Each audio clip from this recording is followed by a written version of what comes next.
Okay, so you hear the term AI thrown around all the time, right? But what does it actually mean?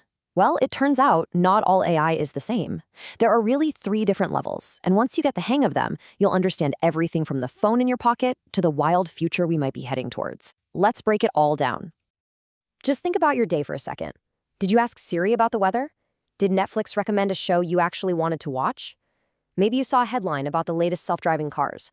All of that stuff feels super advanced, kind of futuristic. But what's the thread that ties them all together? Well, here's the thing.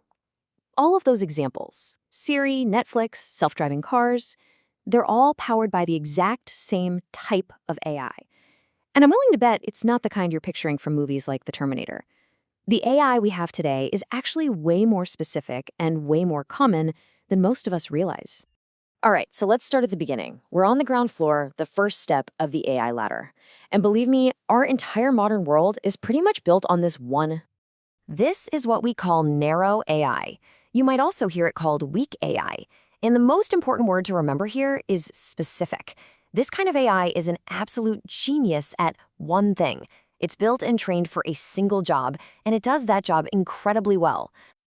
And trust me, this stuff is everywhere. The virtual assistant on your phone that gets your jokes, the recommendation engine that knows your movie taste better than you do, the chatbot that helps you with customer service, every single one is a perfect example of narrow AI.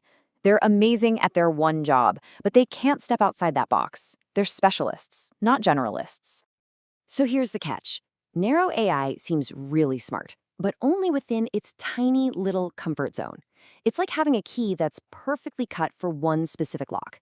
It'll open that lock flawlessly every single time, but it's completely useless for any other door. It can't just decide to learn a new skill. It's a powerful tool for sure, but it's still just a tool. So that makes you wonder, right? What would it actually take for an AI to break out of that narrow little box? What would it have to do to be considered intelligent in the same flexible, do-anything way that we humans are? Well, that question leads us to the next step up the ladder. And now we're moving from the world that exists today into the world of what could be. This is the kind of AI you see in science fiction all the time. This is artificial general intelligence, or AGI. Sometimes it's called strong AI, and the definition says it all. A system that could perform any intellectual task a human can. It wouldn't just be good at one thing. It could learn, it could reason, it could adapt and solve problems across all kinds of different areas. Okay, now I need to be absolutely crystal clear here, because this is the most important part of this whole section. AGI does not exist.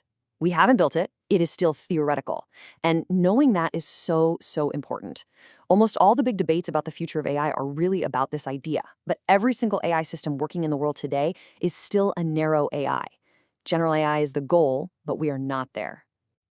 You know, the jump from the AI we have to this general AI, it's not just a small step. It's a giant leap across a huge canyon.